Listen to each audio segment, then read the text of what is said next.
Hey guys, this is Simon Sage from Mobile Nations. We're at GDC 2014 with Nate from Rogue Play. He's showing us Godzilla Smash 3. How's it going, Nate? It's going really well. It's good to be here. We kind of first unveiled this game a few days ago, and the response has been really good so far, so we're excited to get some feedback on it. For sure. I mean, the Godzilla franchise is huge, and the new movie looks pretty exciting. What can you tell us about the game?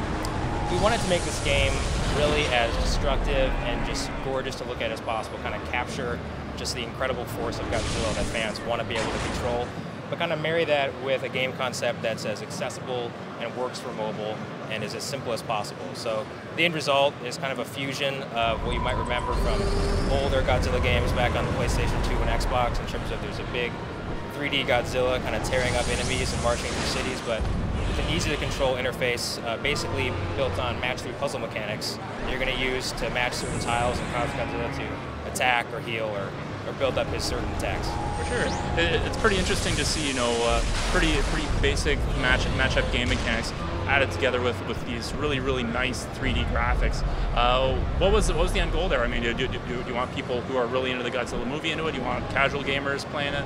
Who's the target audience? We're trying to cast the net as wide as possible. Our #1 goal is to make a game that Godzilla fans are going to love. And the thing with Godzilla is that fan base is so incredibly wide and, to its credit, so incredibly fragmented, where you have some people where there's an incredible overlap with hardcore kind of video game fans, and they're going to be looking for something with incredible depth and tactical kind of attributes to it.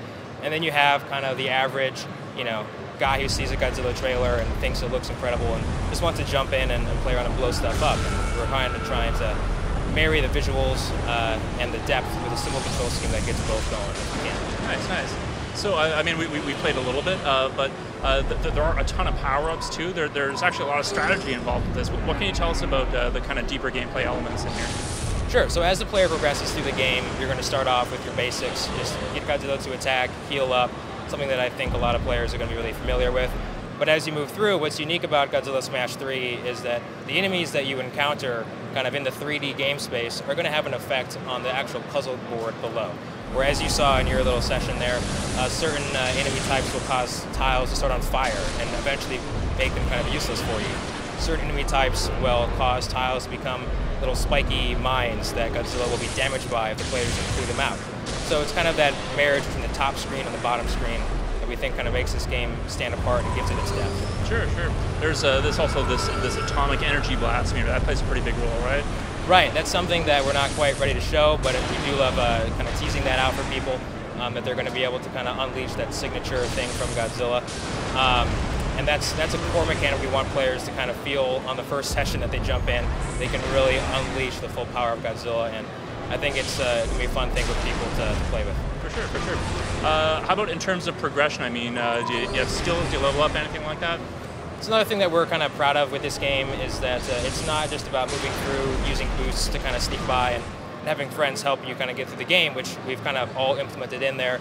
But for players, like I mentioned, who are more on kind of the, let's say, core gaming end of the spectrum, they're going to be able to actually customize Godzilla to kind of match their playstyle. Are you more just destructive, all-out offensive kind of player? Do you like to take it easy and heal up a lot? Or do you really just want to use that nuclear attack and kind of customize that as much as you can? So you're going to be able to kind of invest your experience in building Godzilla up through the game. Nice. So what can you tell us about release date, any platform support?